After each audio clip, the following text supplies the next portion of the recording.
নমস্কার, আমি পায়েল। তোমরা সবাই কেমন আছো? আশা করি সবাই ভালো আছো। শ্রীকৃষ্ণ এই নামটি শুধু একটি নাম নয়, এটি ভক্তি, সুর, প্রেমের আলো আর ধর্মের পথ প্রদর্শক। শ্রী শব্দের অর্থ শুভ, সৌভাগ্য ও ঐশ্বর্য, আর কৃষ্ণ মানে যিনি সকলকে আকর্ষণ করেন।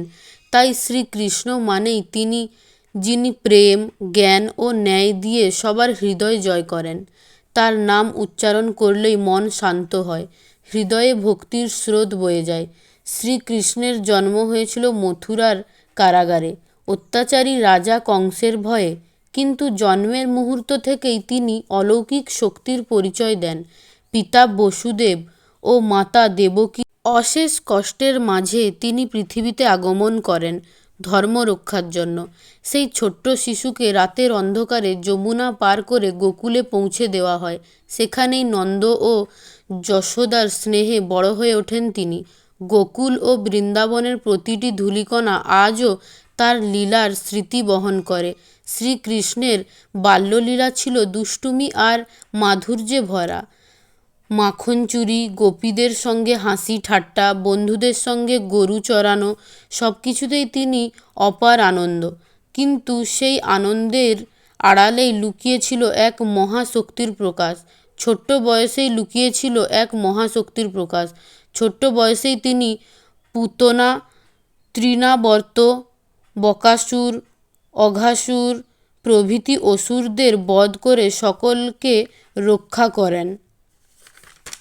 শ্রীকৃষ্ণের নাম শুনলেই মনে পড়ে রাধার কথা। রাধা কৃষ্ণের প্রেম পৃথিবীর সবচেয়ে পবিত্র ও নিঃস্বার্থ প্রেমের প্রতীক। তাদের ভালোবাসা ছিল আত্মার সঙ্গে আত্মার মিলন।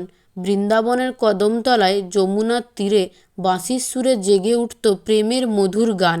কৃষ্ণের বাঁশির সুর শুধু সুর নয়, তা ছিল আহ্বান, ভক্তির, প্রেমের, আত্মসমর্পণের। শ্রীকৃষ্ণের আরেকটি মহান রূপ আমরা দেখি কুরুক্ষেত্রের যুদ্ধে, যেখানে তিনি শুধু এক রথচালক নন, তিনি হলেন জ্ঞানের গুরু। অর্জুন যখন নিজের কর্তব্য নিয়ে দ্বিধায় পড়লেন, তখন কৃষ্ণ তাকে শোনালেন ভগবদ্গীতা।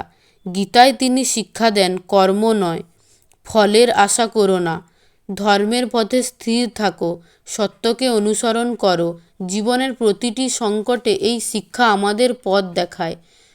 যদা যদা হি ধর্মস্য গ্লানির্ভবতি ভারত, এই বাণী আজও প্রতিধ্বনি হয়।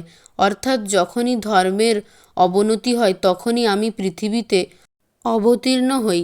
শ্রীকৃষ্ণের এই অঙ্গীকার মানবজাতির প্রতি এক আশ্বাস। অন্যায় যত বড়ই হোক, সত্য ও ধর্ম শেষ পর্যন্ত জয়ী হবেই। শ্রীকৃষ্ণ শুধু দেবতা নন, তিনি একজন বন্ধু, পথপ্রদর্শক ও রক্ষাকর্তা। সুদামার সঙ্গে তার বন্ধুত্ব আমাদের শেখায়, সত্যিকারের সম্পর্ক কখনো ধন সম্পদ দিয়ে মাপা যায় না। দরিদ্র সুদামা যখন তার কাছে আসেন, কৃষ্ণ তাকে রাজকীয় সম্মান দেন। এতে বোঝা যায় ভক্তি ও ভালোবাসাই আসল সম্পদ। দ্বারকার রাজা হয়েও কৃষ্ণ কখনো অহংকার ভোলেননি। তিনি সর্বদা মানুষের কল্যাণের জন্য কাজ করেছেন। মহাভারতের প্রতিটি অধ্যায়ে তার প্রজ্ঞা ও কৌশল ন্যায় প্রতিষ্ঠায় সাহায্য করেছে। শান্তির দূত হিসেবেও তিনি কৌরবদের কাছে গিয়েছিলেন, কিন্তু যখন তার অহংকারে অন্ধ হয়ে শান্তির প্রস্তাব প্রত্যাখ্যান করল, তখন যুদ্ধ অবশ্যই হয়ে ওঠে। শ্রীকৃষ্ণর জীবনে আমরা দেখি প্রেম ও শক্তি, কোমলতা ও দৃঢ়তা, লীলা ও কর্তব্য। তিনি যেমন গোপীদের হৃদয়ে প্রিয়, তেমনি যুদ্ধক্ষেত্রে অটল উপদেষ্ট। তার প্রতিটি রূপ আমাদের জীবনের ভিন্ন ভিন্ন দিককে আলোকিত করে। আজও অসংখ্য মানুষ হরে কৃষ্ণ নাম জপ করে শান্তি খুঁজে পান। তার নামের মধ্যে আছে এক অদ্ভুত শান্তি। শ্রীকৃষ্ণের শিক্ষা আমাদের শেখায়, ভালোবাসা দাও, সত্যের পথে চলো, অন্যায়ের বিরুদ্ধে দাঁড়াও। শ্রীকৃষ্ণ নামটি তাই এক চিরন্তন আলো। সময় বদলায়, যুগ বদলায়, কিন্তু তার নামের মাহাত্ম্য কখনো কমে না। ভক্তের হৃদয়ে তিনি চিরবাসী। যখন মন ক্লান্ত হয়, যখন জীবন অনিশ্চিত মনে হয়, তখন শুধু একবার শ্রীকৃষ্ণ নামটি উচ্চারণ করলেই মনে সাহস আসে। শেষ পর্যন্ত বলা যায়, শ্রীকৃষ্ণ শুধু ইতিহাসের চরিত্র নন, তিনি এক চিরন্তন অনুভূতি। তার নাম আমাদের হৃদয়ে প্রেম জাগায়, তার বাণী আমাদের সৎ পথে চালিত করে, তার লীলা আমাদের আনন্দ দেয়। তাই যুগে যুগে মানুষ তাকে স্মরণ করে, তার নাম গেয়ে ওঠে, জয় শ্রীকৃষ্ণ। আমার এই ভিডিওটি তোমাদের কেমন লাগলো অবশ্যই জানিও। আর তোমরা একটা সাবস্ক্রাইব, লাইক করবে, তাতে আমি অনেক মোটিভেট হই। আর আমার এই গল্পটাও তোমাদের কেমন লাগলো অবশ্যই জানিও।